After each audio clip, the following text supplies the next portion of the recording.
Yippee la famille, salut, c'est Mike Boret, soyez les bienvenus pour votre nouvel épisode de Bois Eben Stories, votre happy hour culturel. Et cette semaine, je vous propose encore une fois de voyager vers un pays que vous connaissez tous, qui est symbolisé par cet homme, Nelson Mandela, à savoir le pays de la nation arc-en-ciel, autrement dit l'Afrique du Sud.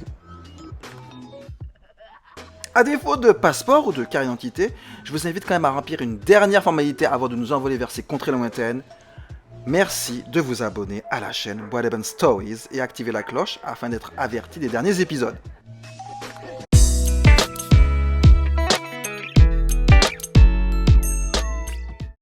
Les amis, focus sur cette jeune pépite sud-africaine, cette jeune photographe du nom de Dimakotso Matopa.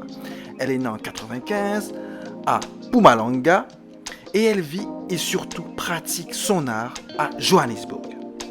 C'est dans cette même ville d'ailleurs qu'elle va obtenir son diplôme d'études supérieures en technologie et qui va l'amener à commencer ses premières pratiques photographiques.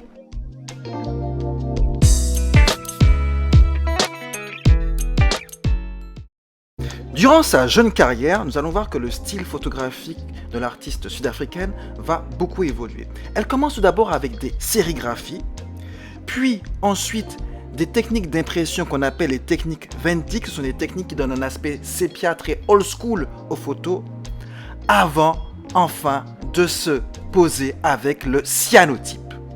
À la base, le cyanotype est une technique d'impression photographique qui date du 19e siècle.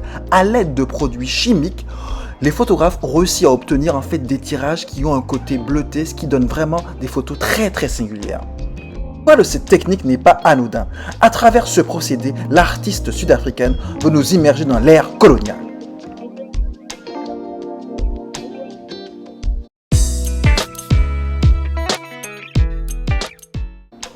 Très honnêtement, ce qui m'a attiré en fait dans son œuvre, c'est le travail qu'elle effectue au niveau de la représentation des femmes noires et du colonialisme.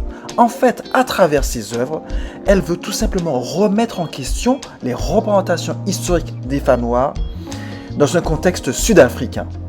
Et pour cela, elle a utilisé justement la technique du cyanotype afin qu'on se plonge carrément dans cet espace historique qui nous rappelle des temps assez funèbres. Il faut bien comprendre une chose, c'est qu'à l'époque, la femme noire n'est pas considérée comme un être humain. La femme noire est considérée avant tout comme un corps.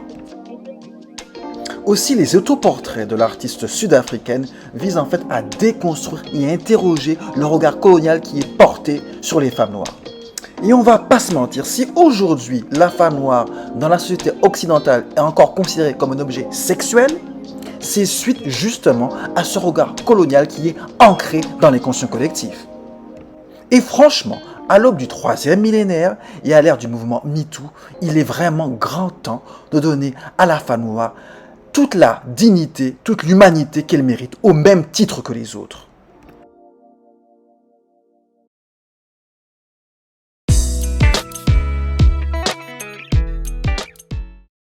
Avant de se quitter, focus sur mon coup de cœur, à savoir cette photo qui est entre le figuratif et l'abstrait, qui a été réalisée à l'aide du procédé Ventic et qui donne un côté très mystique à la photo. Je dis chapeau bas à Madame Matopa.